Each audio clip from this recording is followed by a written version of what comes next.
RT act 2009 का अनुसूची 1 है। धारा 38 है तो 38 है। अध्याय 7 है। अध्याय 7 में पहला है प्रारंभिक, धारा 1 से 2। निःशुल्क एवं अनिवार्य शिक्षा का अधिकार, धारा 3-5। समुचित सरकार स्थानीय प्राधिकरण माता पिता के कर्तव्य, 6 से 11। विद्यालय में शिक्षकों के उत्तरदायित्व, 12 से 28। प्रारंभिक शिक्षा का पाठ्यक्रम क्या है, 29 से 30 है। बालकों के अधिकार का संरक्षण 31-34 में और प्रकीर्ण 34 से 38 तक है। हम कुछ धाराएं पढ़ेंगे, उनके शॉर्ट संक्षिप्त रूप पढ़ेंगे। पहली धारा में नाम है,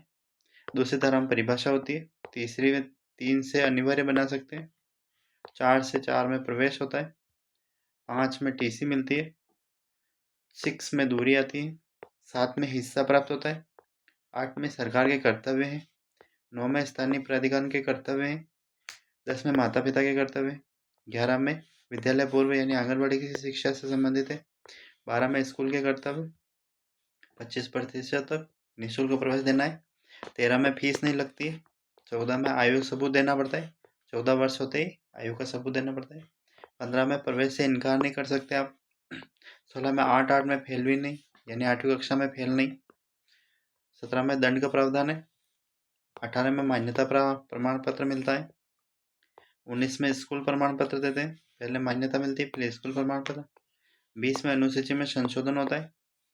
21 में एसएमसी की बैठक एसएमसी, 22 में टीचर अर्हता है, 23 में केवल अर्हता है, 24 में शिक्षक के कर्तव्य शिकायत है, शिकायत निवारण का है, 25 में छात्र और टीचर का अनुपात है 2:5 अनुपात, 26 में शिक्षक पद भरना है, 27 में गैर शैक्षणिक कार्य नहीं करने हैं टीचर को, 28 में प्राइवेट ट्यूशन नहीं कर सकते, 29 में पाठ्यक्रम और मूल्यांकन प्रक्रिया नहीं है, 30 में सर्टिफिकेट प्रमाण पत्र देते हैं, 31 में शिक्षा का अधिकार है, 32 में शिकायत दूर करनी है, 33 में राष्ट्रीय सलाहकार परिषद है, 34 में राज्य सलाहकार है, 33 में राष्ट्रीय, 34 में राज्य सरकार है, 35 में निर्देश जारी करने होते हैं, 36 में अनियोजन के लिए मंजूरी है, 37 में सद्भावना का विकास करना होता है और 38 में समुचित सरकार के नियम है कुछ। ये हमारे आरटी एक्ट से संबंधित 2009 से संबंधित प्रमुख धाराएं से संबंधित क्लास है।